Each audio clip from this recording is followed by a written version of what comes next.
because the Constitution forbids race discrimination in voting, not party discrimination. All right, so if it happens to be that people of one race or another race overwhelmingly prefer one of the political parties, does that transform the situation into racial voting, or is it still just partisan voting? No, you look at how different races of voters vote and whether they vote in a way that is polarized.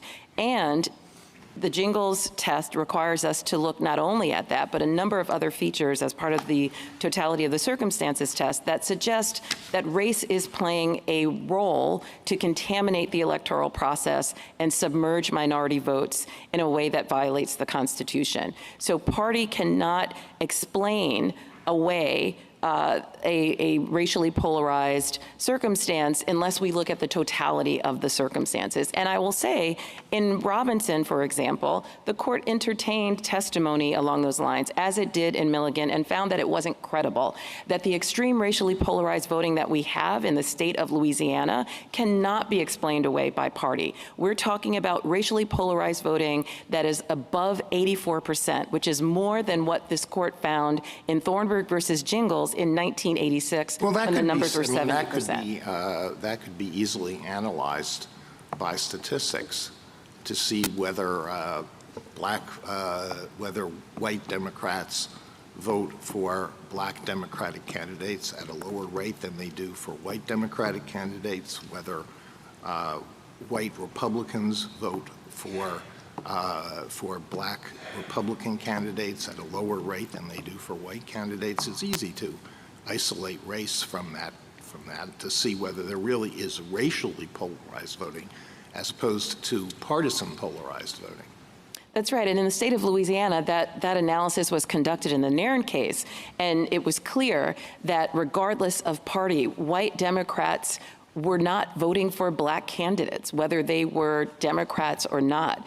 And we know that there is such a significant chasm between how black and white voters vote in Louisiana that there's no question that even if there is some correlation between race and party, that race is the driving factor.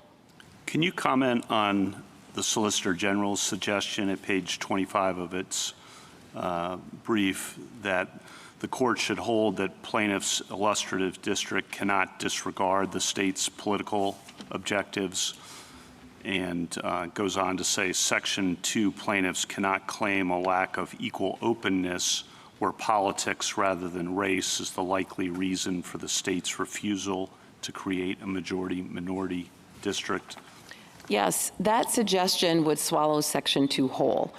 As I said, party cannot trump the responsibility of states to ensure that all voters have an equally open electoral process. The fact that black voters may correlate with voting Democrat or white voters may correlate with voting Republican does not deny the fact that there is racially polarized voting, and the totality of the circumstances, including the inability to elect black candidates in Louisiana on a statewide basis for a number of offices. There's never been a black person in Louisiana elected statewide, is additional indicia that race is playing an outsized role in the electoral process in Louisiana. And so the idea that you have to show that a party, is the reason for the racially polarized voting would eclipse the entire Section 2 analysis, which is focused on ferreting out and ending race discrimination in the political process. You've said several times that it's playing an outsized role. Is there, what's the proper size? In other words, is that wiggle room we're talking about, or a significant percentage? What is meant by outsized? So this court has held for a long time, beginning in Shaw and in many cases since, that there's always an awareness of race. There are always racial considerations and even race consciousness in the districting process.